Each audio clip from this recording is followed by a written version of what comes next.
Ini dia cara cek neuropati untuk penderita diabetes, apakah masih tahap biasa atau sudah tahap parah. Halo teman-teman semuanya, siapa di sini para penderita diabetes yang masih bingung juga? Ini sudah masuk neuropati tahap yang perlu ditanganin atau hanya neuropati biasa ya?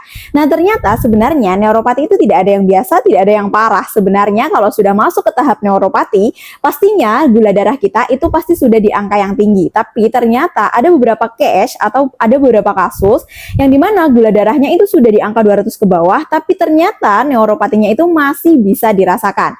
Nah ternyata ini nih yang bisa dilakukan ketika kita itu mau mengecek apakah neuropati kita itu sudah benar-benar menghambat syaraf kita mulai dari kaki sampai dengan atas atau hanya di bagian tertentu saja.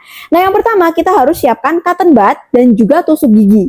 Nah kenapa cotton bud dan tusuk gigi? Karena cotton bud dan tusuk gigi itu dua hal yang berbeda, yang dimana cotton bud itu terasa halus dan tusuk gigi normalnya itu terasa seperti lancip. Nah, cara ngeceknya adalah silahkan untuk telapak kakinya ataupun punggung kakinya itu dipakaikan cotton bud terlebih dahulu. Jadi digeser pakai cotton bud, apakah dia merasakan rasa beda antara cotton bud dengan tusuk gigi? Jadi silahkan digesekkan antara cotton bud dan tusuk gigi. Apakah bisa dirasakan bedanya? Kalau normal artinya kita bisa merasakan bedanya antara cotton bud dan tusuk gigi. Tapi kalau kita sudah di tahap neuropati diabetes, syarafnya bermasalah, kita tidak akan bisa bedakan antara kebas dan juga yang antara tusuk gigi dan juga antara cotton bud.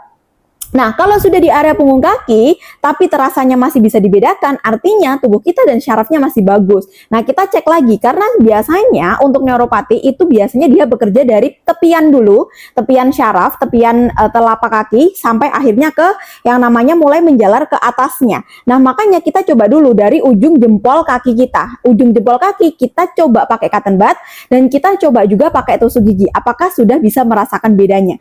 Kalau tidak bisa merasakan bedanya sama sekali, artinya neuropati itu sudah mulai masuk ke dalam tubuh kita dan sudah masuk tubuh kita ini ke tahap komplikasi neuropati diabetes.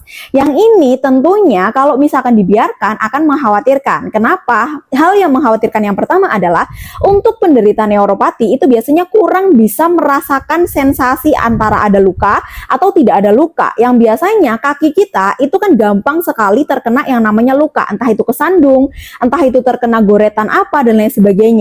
Kalau ini tidak segera dirasakan, tidak segera ditangani, apalagi luka untuk penderita diabetes, akhirnya dia lukanya makin parah, makin berair, bakteri terus tumbuh, yang ini mengakibatkan akhirnya kaki kita itu bisa yang namanya sampai di-cut. Ya, nah di situ makanya penderita diabetes neuropati itu harus benar-benar hati-hati.